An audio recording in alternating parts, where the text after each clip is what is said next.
Meanwhile, the governor of Edo State, Mondo Okpebholo, has assured the people of Kano State that justice would be served after the killing of 16 Kano-bound travelers last Friday. The governor said this when he paid a condolence visit to the families of victims who were killed in Uromi in Edo State. He described the attack as unfortunate and restated his commitment to ensuring that the perpetrators are brought to justice. He also mentioned that 14 people had been arrested and moved to Abuja for interrogation. The governor of Kano State, Abba Yusuf, in response, appreciated the governor of Edo State for his swift reaction and called for the immediate prosecution of those arrested so justice can be served. I'm here to condole with the government of Kano State and the people of Kano State. Indeed, it was a sad moment, and I pray that they allow give the family a heart to them. Your Excellency, we have made a tremendous progress. Your Excellency, I can assure you that justice will prevail.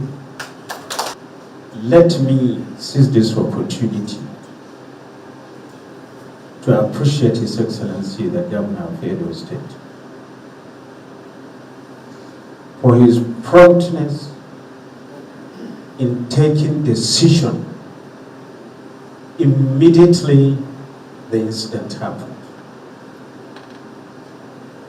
On that day, His Excellency traveled to the scene, addressed the Hausa community. Many of them were apprehended, and they were taken to Abuja, where they were handed to the security agencies for further investigation. Now, Head of Strategy, Center for Crisis Communication, Chidi Omeje, joins me on the news for more on this development. Good to have you join us. Thank you for having me. Let me just start by getting your reaction to this really sad development in Edo State. We understand that the governor has now waded in, but what do you make of that development? I'd like to start by, commiserating with the families of, those who were brutally murdered by those guys who are committing the jungle justice. I don't know what that's supposed to mean. It's such a barbaric, the savagery is out of the world, and sometimes I wonder why we hate ourselves so much. Having said that, I think that the steps taken so far, first of all, by the government of Edo State is quite commendable. I like the fact that he had to reach out to the outside community in his state before proceeding to, first of all, he went to see the deputy Senate president, who happens to be from Kano. Then yesterday we saw him in Kano, having an audience with the governor and the people, and of course his words were calming, responsible and quite sensitive. And I appreciate that. This is just what we call the art of statecraft, and he has just done a good job there. Now, you see, when this kind of thing happens, we begin to ask ourselves, why have we transformed? Now, at what point did Nigeria transform to this kind of monsters against each other? I saw the clip. I couldn't actually saw just a bit of it because I couldn't stand it. It was a terrible thing, and it happens every now and then. But then, in every situation like this, there's always what we call cause-effect relationship.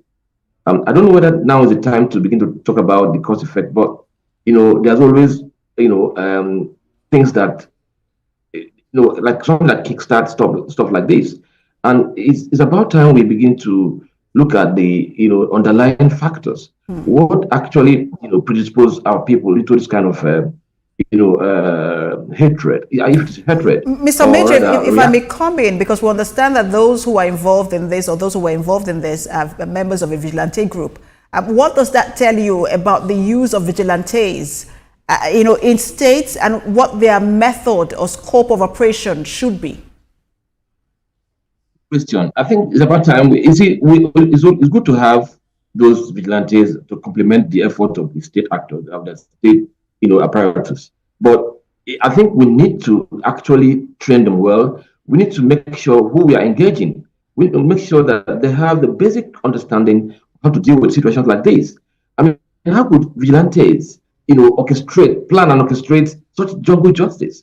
One would have thought that vigilantes would be much more refined, much more methodical than the ordinary man in the street. I want to believe that not everybody they engage as member of vigilante. I thought that they were given some basic, training to be able to, to profile people before even attacking them. If they had done that basic profiling, I'm sure there's no way they would have gone ahead to, do what they did. So what it means that, I don't know who is responsible. I think it's the civil defense. I don't know who is responsible to dealing with these, what do you call it, vigilantes and, hunters and all that. We need to make sure that we train them, give them some level of, understanding of how this works. Crisis management is important. So it calls for action. This is the time for us to, look at how we deal with these kind of things. We need to train them properly. All right. Head of Strategy, Center for Crisis Communication, Chidi Omeje, thank you so much for talking to us. Thanks for the opportunity. I appreciate it.